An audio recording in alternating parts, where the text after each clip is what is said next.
Well, good afternoon, everyone, and thank you so much for joining us. My name is Nicholas Phillips, and I'll be serving as your host and moderator today. Today, we're talking all about looking below Earth's surface and seeing what secrets we can unlock. Joining us in studio is Larry Brown, who's the Sidney Kaufman Professor in Geophysics at Cornell Engineering. He also happens to be the lead faculty for our Social Impact Program for high school students. Larry, thank you so much for joining us. We really appreciate it. My pleasure. Thank you for having me. It's so great to have you. And just real quick, audience, just a quick housekeeping. We want our conversation to be as interactive as possible, so please feel free to submit your questions in the viewer chat in the top right corner there, and we'll do our best to get to as many questions as we can. But with that, Larry, again, thank you so much for joining us. I want to kind of, baseline our conversation here today. So what is ground penetrating radar versus what's just regular radar? I know you have a couple slides where you can kind of demonstrate that a little bit. Sure. Well, if we can see from the first slide, okay. Most people are familiar with the term radar by now. It stands for radio detection and ranging. It was developed primarily as a weapon of war to detect airplanes flying over the English Channel attacking Britain. And it then has become a standard tool in trying to track and monitor movement of things in the air. Airplanes being the most obvious example.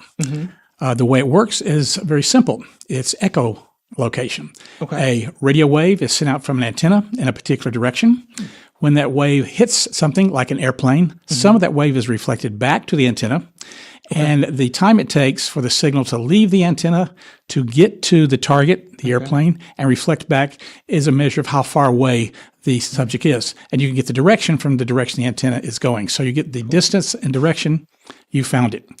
Now, ground penetrating radar, maybe we can look at the next slide, is basically turning it upside down.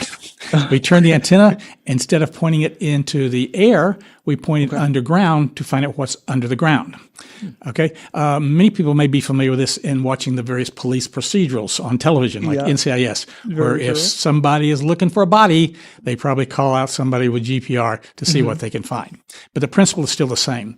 A radio signal is sent out from the antenna into the ground, and we listen for the echo from the ground back to the surface, and that time tells us how deep it is, and the direction we're pointing tells us where it is. Okay, and just for reference sake, how far deep can you go down with this signal? It's very variable. It depends a lot on the material trying to poke through. The radio wave, of course, is part of the electromagnetic spectrum. Light is part of that as well. And as most of us know, we don't see very far trying to look through solid rock. So at certain frequencies, there's very little penetration.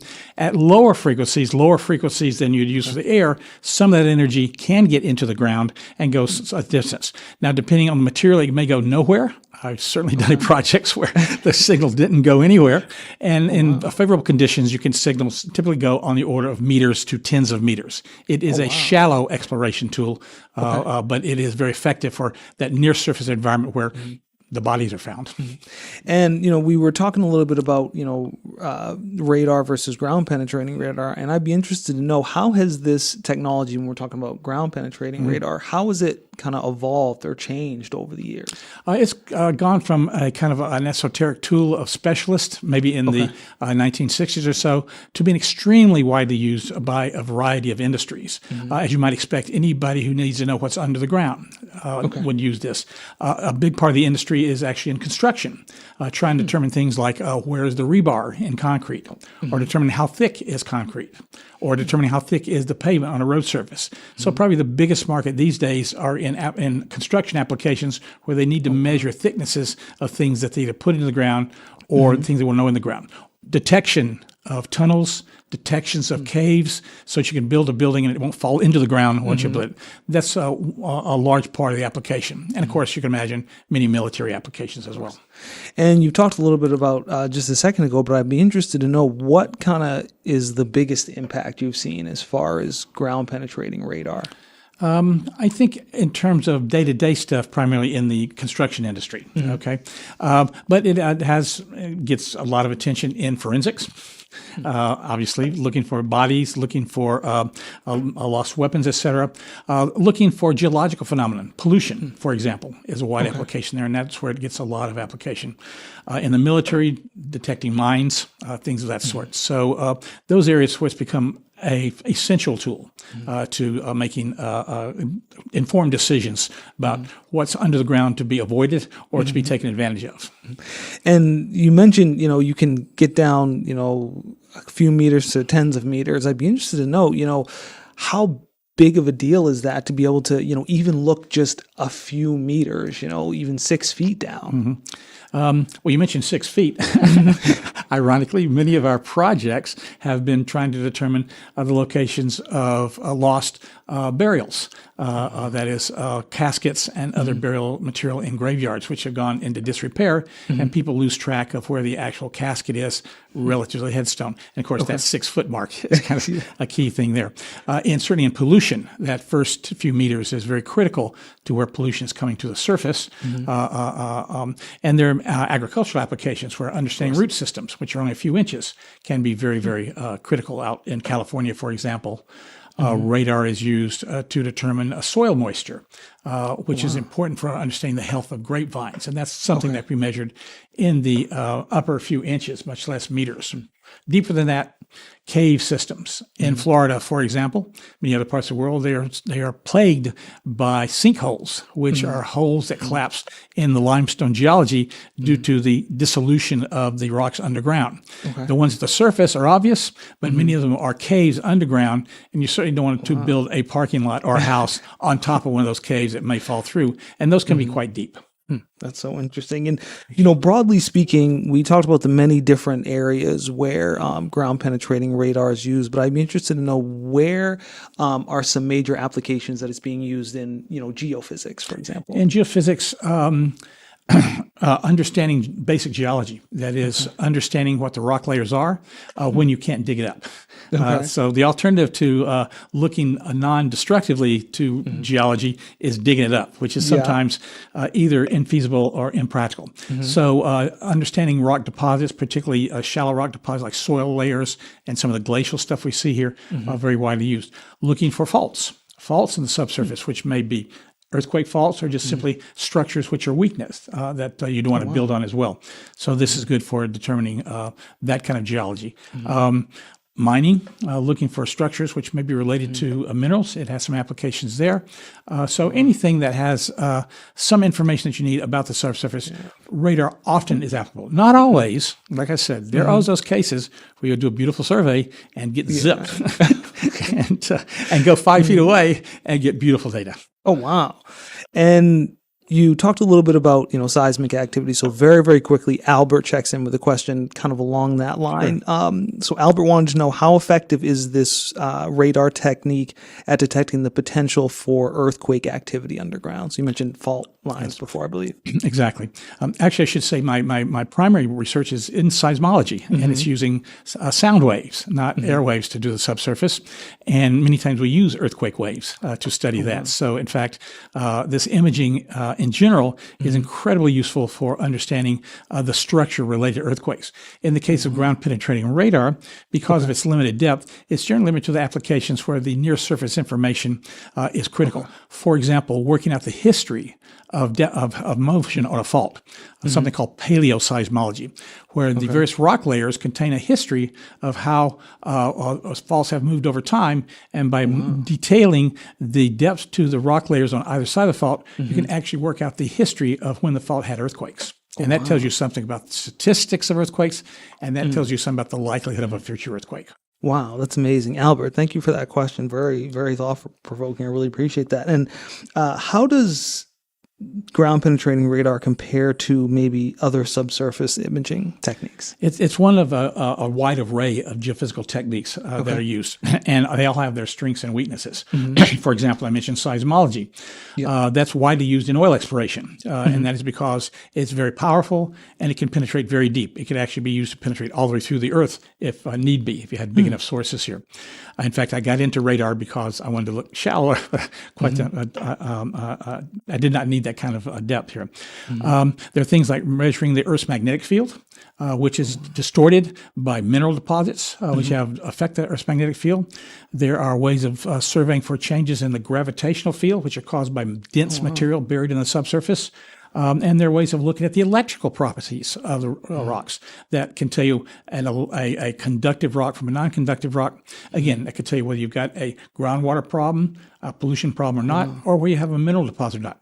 Many of these can be used in conjunction. For example, conductivity is a big factor in how deep ground penetrating radar will work. So often we do the two measurements in order to determine where radar will work well and where it will not. But these are all a smorgasbord of techniques that can be used individually or often in conjunction to a particular problem, whether it's oil exploration, mineral exploration, groundwater studies, or forensics.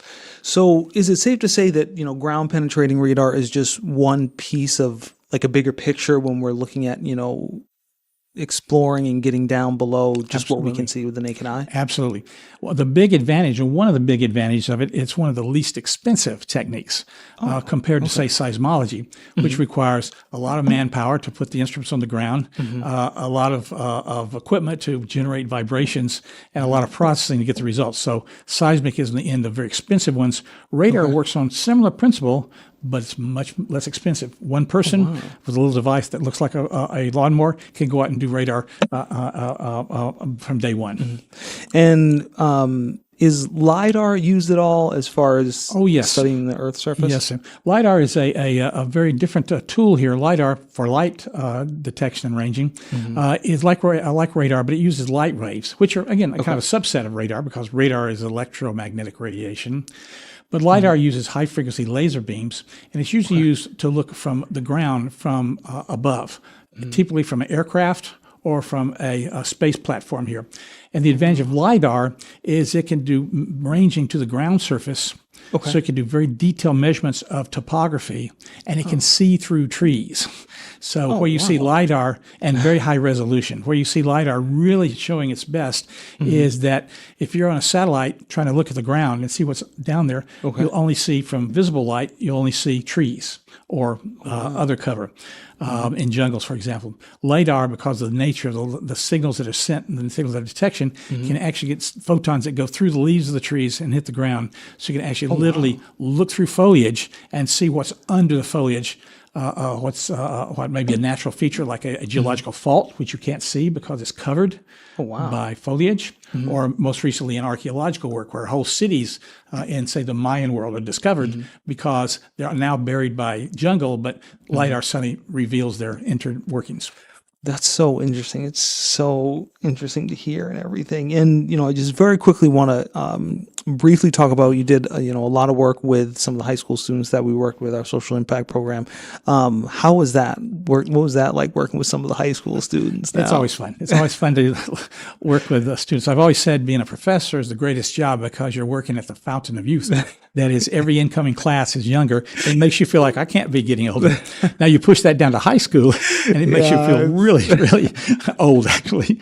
But it's been a marvelous experience trying to take material that is designed for a freshman in college and transfer it into the high school environment remotely, so these students have access to a college course without having to pay college tuitions or take a course which is not otherwise available. The course I teach is basically called Earthquake. It's basically natural hazards, back to the earlier question, and it deals with some of these techniques here. But it mostly talks about how geophysics is used to understand the various hazards we have that are facing, to introduce the vulnerability that we have as a society to nature. Don't fool with Mother Nature, but also to introduce them to the kinds of problems and solving techniques they need to do high school, to do college level work, and to do it in a way which they feel comfortable tackling so that they can actually demonstrate that they are capable of doing college level work. And is there any connection between, your work with ground penetrating radar and natural disasters? Can we make any connection there? To the extent that I've not done this kind of work, but much of the record of climate is contained in the near surface layers.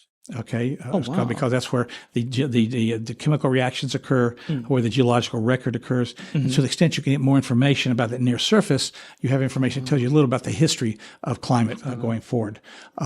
So I think in that general sense, it has applications in climate change. There may be others which I'm unaware, but these days almost everything, if you look hard enough, there's a climate connection. Very true, very true. And Ben checks in with a really interesting question.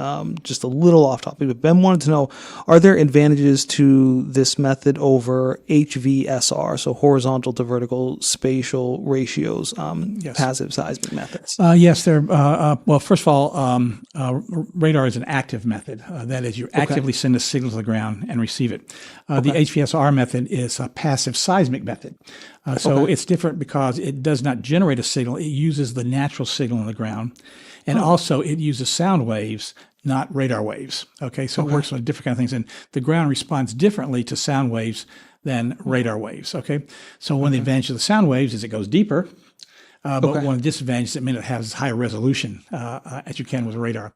Also, the way it's typically implemented is with less resolution. It tends to be useful to get gross layering, but it's not very good at seeing detailed layering. But it's very inexpensive because you simply put a seismometer on the ground and you listen. This is interesting. You don't listen to a signal generated by you or a person. You listen to the natural vibrations of the earth, which are generated by trees shaking, waves on the coastline. And it uses those natural vibrations to basically determine the ground response to those vibrations, which then can be used to back out the physical properties of the ground. Typically, it's used as a low-cost way of getting thickness of sedimentary layers, for example, or determine things like the shear modulus of the ground, which is a measurement of the ground strength, which you can get from sound waves, but you cannot get from electromagnetic waves. Again, complementary techniques. And you touched on this a little bit earlier, but I just want to know what are some of the limitations or challenges when using GPR? I think you mentioned kind of the different soil compositions can play a factor. Probably the biggest challenge is the nature of the medium you're getting through, and there are ground rules, et cetera, and rules of thumb people develop, and often find that when I follow the rules of thumb, I make a mistake here. I'll say the textbook says it won't work here, and I'll go there and it'll work. And the textbook says it won't work here, and I'll go get beautiful data. But fundamentally, the limiting, because it's so inexpensive, cost is rarely a barrier to getting the data. Usually it's whether it actually works or not. And generally, it's a technique that is kind of binary. It either works or it doesn't. If you can get a little bit of the ground, you get something here. But for a particular problem, it's very much dependent on the ground properties. That can vary on the scale of a room. If you get nothing here and suddenly something great over here. As an anecdote, we did a project in Hawaii a few years ago as a demonstration, and some archaeologists asked us to go to a beach and said there was a buried wall of rocks on the beach, which used to be part of an old Hawaiian fish pen. Can we find it? So we set up feeling great. We'll see this wall. We did the survey across the sand. We could not even see any signal at all, not even between the antenna without. And it turned out the beach sand was so saturated with salt water. Salt water is very conductive. So in fact, it was short-circuiting the signal there. And then on our way back to camp, we stopped off at a different place here and said, well, we got a few instruments here. Here's a well. Let's see how we can find out what's a well. Put the equipment well. And we did some data there, and it was on some dry lava. And we got signals from the groundwater that was 20 meters deep. So we go from nothing to 20 meters in a matter of a quarter of a mile. So it's very... How often does that happen that you could be in, even just like a room size area and it's like, a couple of feet over here, you can't see anything, and then a couple of feet Surprisingly over common. Surprisingly common. Oh, okay. A good example where it can be used is suppose you're in a small area, like a basement, and somebody buried something in a basement. Who knows what they buried in the basement here. Yeah. But they dig out the ground, they put something in it, and they put a different ground in it. The ground, the soil in it may have different properties than the ground around it. So when you do the survey, you may see nothing where the ground is undisturbed, and suddenly you get a good signal where the ground has been disturbed, because they both disturb the ground and they backfill with a different kind of material, which is more radar friendly. That's so interesting. And with the ground penetrating radar, does it matter if it's like, say, sediment or water? Only in the sense it works well in fresh water, because fresh water is non-conductive. It dies a horrible death in salt water. here. And it's sometimes used for that purpose. If near coastal regions, as most people know, the water in the aquifers near the coastal regions is fresh in the shallow layers, but is usually underlain by salt water, which has incurred by leaking in from the ocean. So frequently you have what's called a saltwater lens in coastal areas, and particularly in islands where there's a layer of fresh water and below that is salt water. We did a survey over an area where the lens was thin and the lens was thick. And what we see is good signals within the fresh water from the rocks that were containing the water. But as soon as it hit the salt water, the signal was killed. So we could actually map the boundary, which is called the halocline of the salt water, by just seeing where the signal cut out. And this, of course, is a big environmental application because the salt water is a contaminant to fresh water, and how it moves in the subsurface is an important thing to consider when you're trying to deal with managing its impact. And I just very briefly want to talk a little bit about ground penetrating radar profiling. Yes. I know we have kind of a really cool, interesting slide here to kind of look at. Sure. So tell me a little bit about that. Well, profiling is probably the simplest form of radar surveying, in which you basically take the radar antenna. One is sending the signal.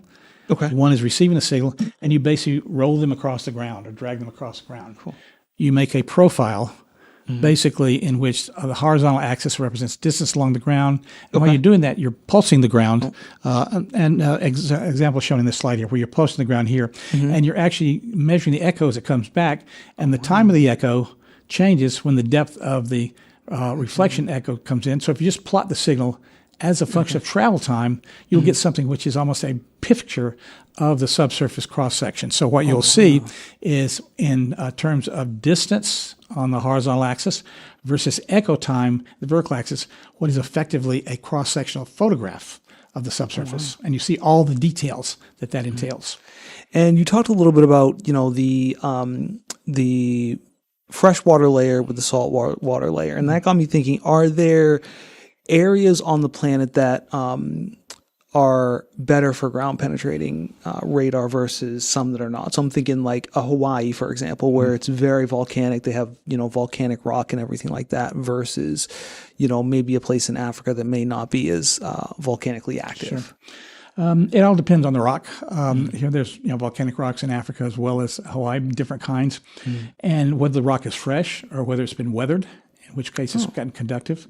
But there's certain conditions which are very radar friendly. One of the widest is basically ice covered areas. Ice is very radar friendly. Radar waves go through ice about as well as it goes through air, so that you could actually fly an airplane over a glacier and measure the layers inside the glacier. Because the ice is very, very transparent at radar frequency. So that's one very prominent one. It turns out be very transmissive type of rock are volcanic deposits that are ejecta, that is tephra, the kind of rock like volcanic soils that are dry. They're very light. In fact, they're mostly fluffy, mostly air. So it turns out radar works very good at looking at the layers of a volcano. That at least they're the kind of powdery stuff you have associated with eruptions.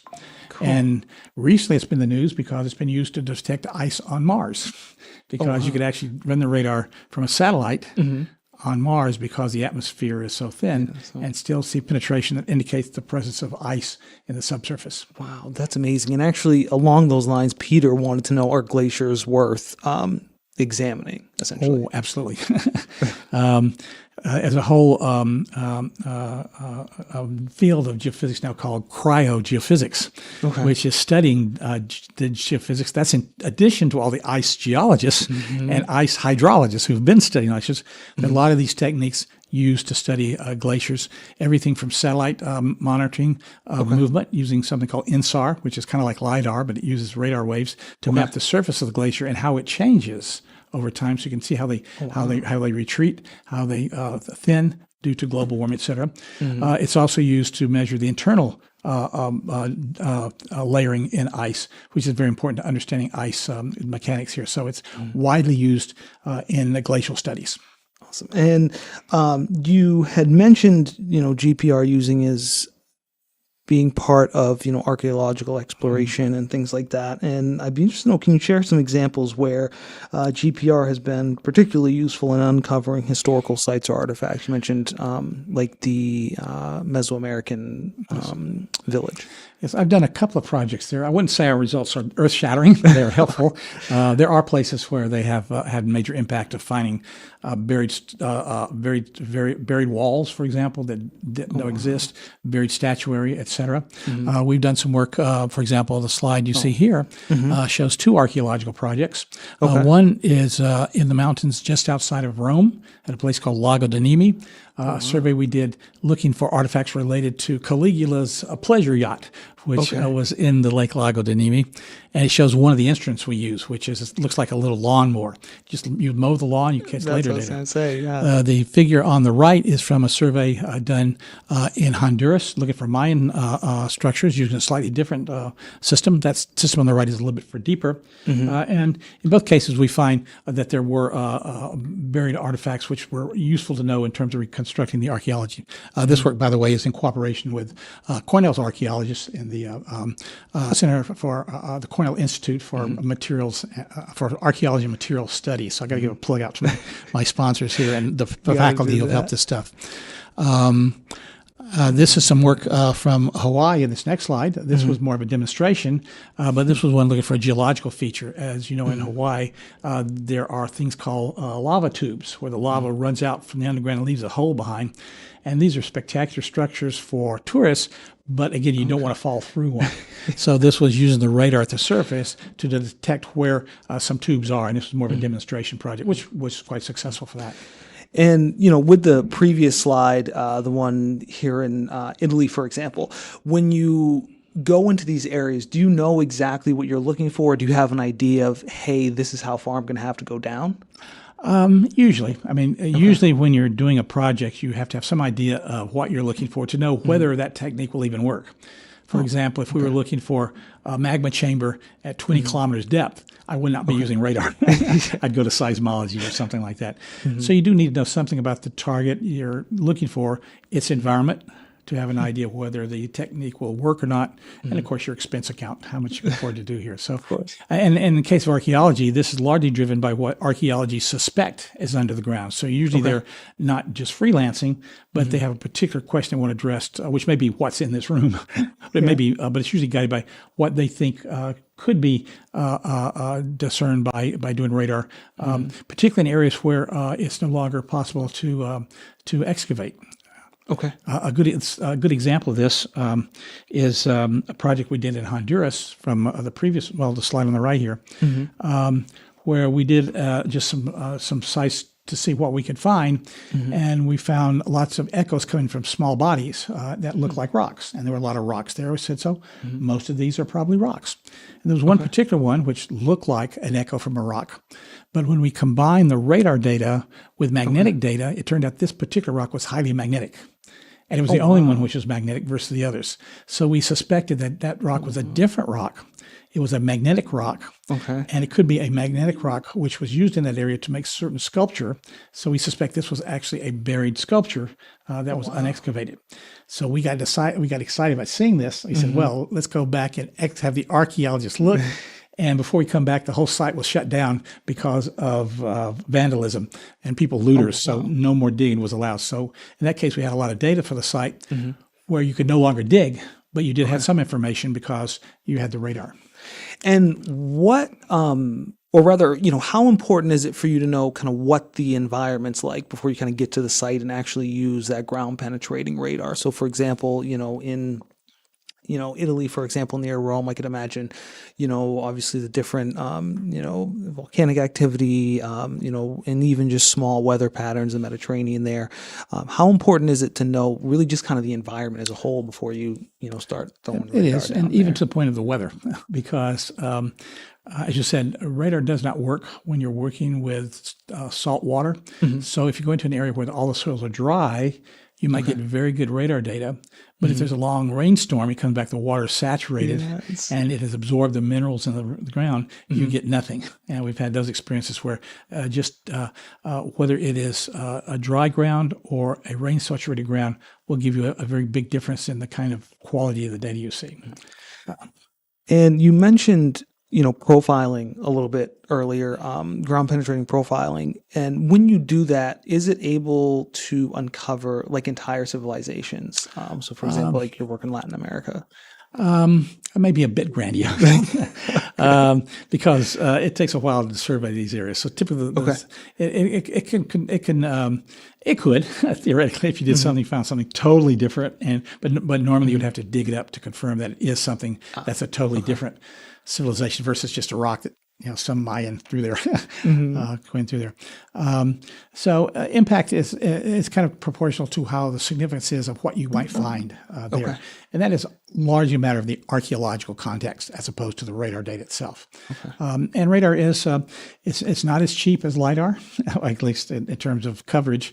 So there's an expensive also. Covering large areas gets to be expensive, especially if it's rough and jungly. In the case of the slide we showed earlier of the people near Rome, we had to wait a week for them to go and clear out basically the weeds, because the weeds had grown up waist high in that area. We had to have the weeds cut down so we could actually roll through the area. So things like just clearing the site is sometimes something that people forgot to do before we showed up. Very true. And I think I forgot to ask you, but how long does it take to get the signal back from the GPR? Nanoseconds. Okay. In terms of the actual signal level. Basically, the signal echo time is you send it from the radar, it goes down, hits a layer, say a meter deep, and comes back. That radar signal is moving something like a fraction of the speed of light. Okay. So the times are, fraction being like a tenth of the speed of light. So basically it's nonsensical on the any time.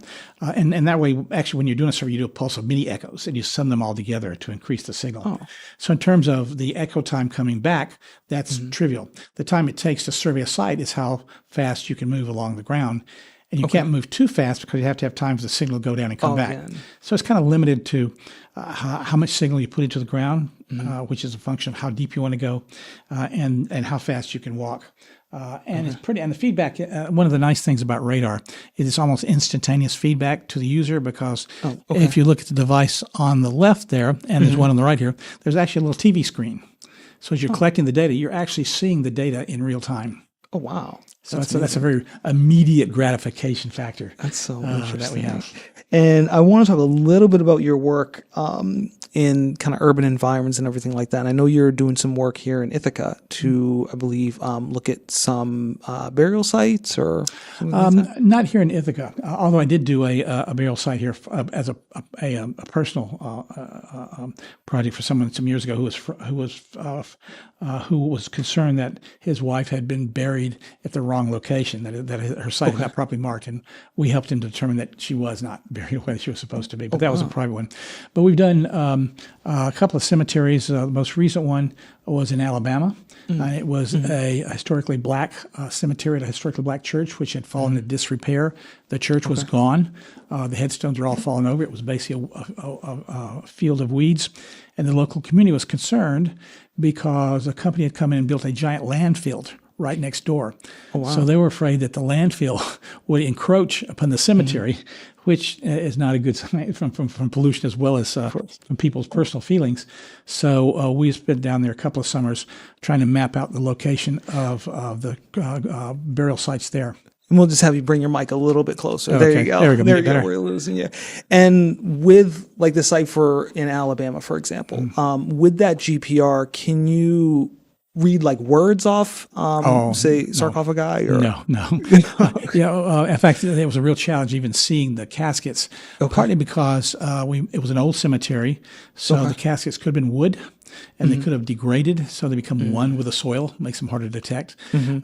So we found that it was a challenge just finding that there was a burial site there, as opposed to the previous example where we were finding a modern casket with iron, with metal holding rods and things that just showed up like very clear there. So it's sometimes what you're looking for is a little more subtle than you would expect.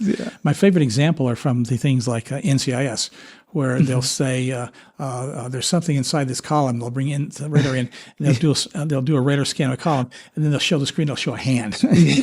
That kind of detail is not within the realm of GPR. I could definitely imagine. And Ben checks in with a question. He wanted to know how well would the method of GPR work in brine areas or brackish water, such as the Tully Valley.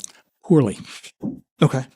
Brackish water is salt water. Yeah. In fact, we had done some work as a class up in Tully Valley some years ago and got some beautiful seismic data. Okay. We also did a little bit of radar, but again, the brackish stuff. It could be useful in determining the edges of brackish water. For example, if you have fresh water and brackish water in contact, or one over the other, at least as front water, you could determine, say, where the brackish water may have encroached. So in terms of determining the extent of brackish material in terms of its absorption of signal, that could be an application. And could this be used, obviously, with, global warming and everything like that and sea levels changing? Could this be used to help understand, how much salt water is coming in maybe yearly or? It can help you determine the current situation. Okay. But the old situation, the physical properties have possibly changed there. So I can think of some strange, odd applications where it might be useful. But offhand, I can think of other techniques which would be more useful. One of them, of course, is just digging a hole. I've been told that many times. Why don't you just dig a hole? True. And one thing I'd be interested to know is, are there any surprising or maybe unconventional uses of GPR that you've seen or come across in your career? Oh, that's a good question. Forensics tends to be the one case where they're looking for strange things going for, like a bone or a gun. Not so much strange, but things that are impactful. I'm reminded of the case up in Canada recently, where at one of the schools that was set up for to train Indigenous children, radar was used to find burials of many of the children that died undocumented there, and it was part of exposing that great scandal about how Indigenous children were basically kidnapped, effectively put into schools to teach them to be white. And when they died, they were simply buried unceremoniously there and covered up. And radar, I believe, was used in help finding those burial sites here. So that is somewhat unusual. Dinosaur bones. We actually use radar in the local hunts for mastodon bones locally here. It turned out not to be, well, it was indirectly useful. We did not directly find the bones, but we find some of the layers the bones are in. But there are other cases where it's been used for finding things like dinosaur bones. Of course. And you mentioned dinosaur bones. I'm thinking like, scenes out of Jurassic Park where it's like they're trying to uncover dinosaur bones and everything like that. And it's just, it's wild. Brandon checked in with an interesting question. And Brandon, I apologize for taking so long to get to your question, but Brandon wanted to know, and this relates to, kind of the difference between ground penetrating radar and just regular radar. He wanted to know, are there any special paints that absorb radar? Do you know how these work? That's beyond my expertise, but I would say any paint that is conductive is going to hide you. Non-conductive paints probably wouldn't. Now, it turns out paints, radar signal, the strength of the signal is a function of the contrast in a property called the dielectric constant of the material. The dielectric constant is what actually determines the speed of light through that material. The speed of light is related to the dielectric constant, which is the underlying physical quantity. So anytime you have a material in which the dielectric constant changes, whether it's paint against something else or paint in another paint, any change in dielectric constant will give you an echo.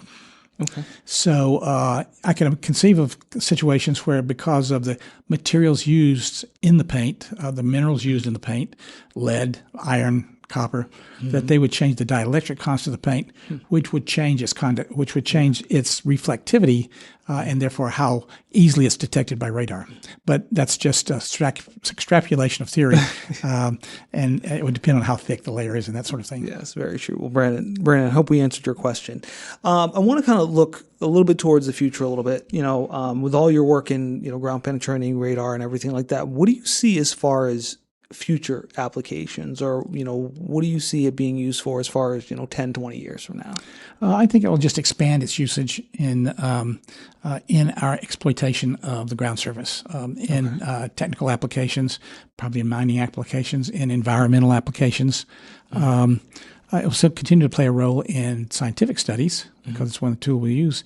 But I think that as the cost of the hardware and software goes down, and the ease of use goes up, it'll be more widely used as a turnkey system rather than only something an expert can use here. We'll hear a lot more about its use on planets, for sure. One of our faculty at Cornell is working on radar systems to possibly be deployed in, or sonic systems to be deployed in radar on frozen planets, for example. So I think I'm kind of excited to see what happens when we land a radar system on a planet other than Mars. They have gone to Mars and worked there. But things like some of the icy planets, this will be a tool to look below the ice to see if there are any monster down there for the next iteration of science fiction. Very true. And is there, I'm thinking about, the students obviously in the future, and is there something that the students get really excited about when they kind of get their hands on the equipment and really just kind of start playing around with it? The thing they get most excited about is getting their hands on the equipment. By far. I will teach the theory in a classroom. Kind of pay attention. I'll help them look at the data. But they really light up when they say, can I push it? And that's the big difference, that you are actually physically looking at a part of the subsurface that perhaps no human being has ever seen before. So it's that exploration component. Now, whether it's 5 miles down, or whether it's 5 meters down or 5 inches down, in most of these cases, you're working where nobody has ever looked beneath that. In some cases, it has been dug up. So, but a lot of the things we work at, you're actually looking at areas that have never been seen before. So, who knows what you may find. That's so interesting. Well, Larry, thank you so much for joining us. And before we go, my last question for you is, as we're thinking about, ground penetrating radar and its potential uses and everything like that, what's maybe a little nugget or something that you would want our audience to know as far as its future applications or just learning more information?